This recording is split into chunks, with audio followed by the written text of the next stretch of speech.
bit of Australiana and a free bonus marshfly bite with every photo. I didn't really think through the whole shorts thing.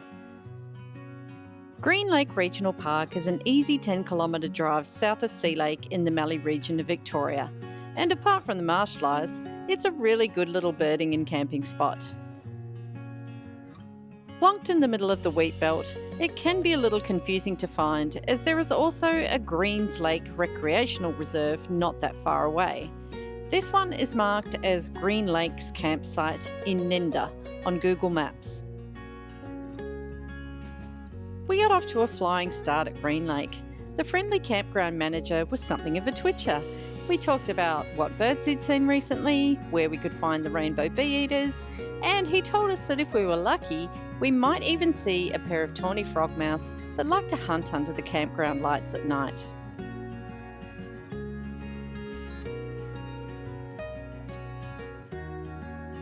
We set up camp and enjoyed a relaxing afternoon by the lake, watching birds come and go and taking in the general good vibes. A few hours later, lo and behold, my friend Tina spotted the 2 tawny frogmouths asleep in the tree right next to my van. It was a sign.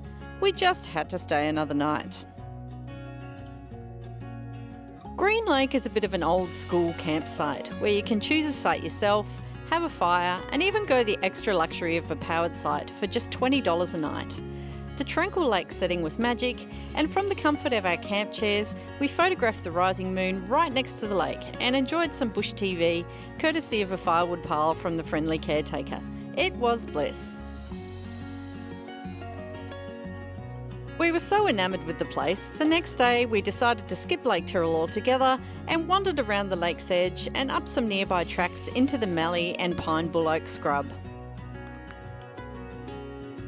I found plenty of birds to photograph, including mallee ringnecks, bluebonnets, great flocks of cockatiels, rainbow bee-eaters, wrens, honeyeaters, and lots more, obviously attracted to this little oasis in a desert of wheat fields.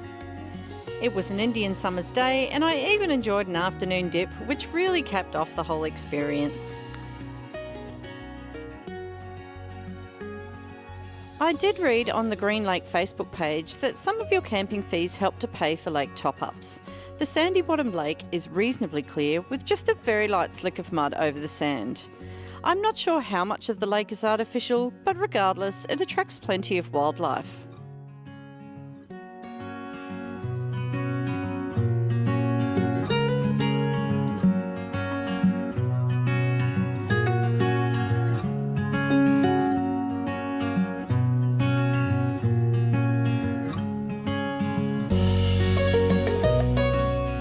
It's not just birds. In the late afternoon, I could see clouds of what I thought were midges swarming, but it turned out to be tiny dragonflies. There were thousands of them, along with a few other insects much more exciting than the marshflies, including a beautiful red-spotted Jezebel.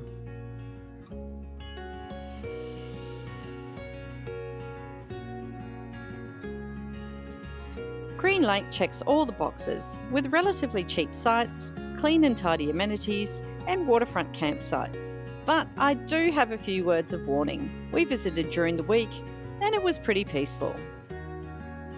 But when we extended our stay into Friday night, it was a lot busier, with the school footy team arriving for training and lots of other weekenders pulling up. I would not like to be here during school holidays with a bunch of motorboats on the lake.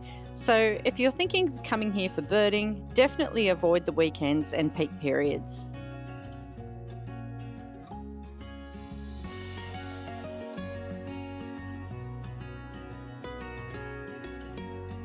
Although the footy club showed up Friday night, it was not them who kept me awake at night. It was Russell. Being a mild evening, I didn't shut the van door all the way, and Russell the mouse had a busy night of rustling through my van contents. Unfortunately, I couldn't convince Russell to leave, and he ended up escorting us back to the coast, where he ultimately met with a sticky end when he moved into my kitchen and found my electronic mouse zapper. Sorry, Russell. Green Lake is a great place to photograph birds. You don't have to wander far from your campsite to find a good variety. Chatting with another passing twitcher, I realised we were fortunate to see so many cockatiels, as I was told they are not here all year round. But even so, there's lots of other species to check off your list. Catch you next time, Green Lake. I really enjoyed staying here for a few days, and I'll be sure to return sometime in the future for more birding and hopefully more cockatiels. Bye for now.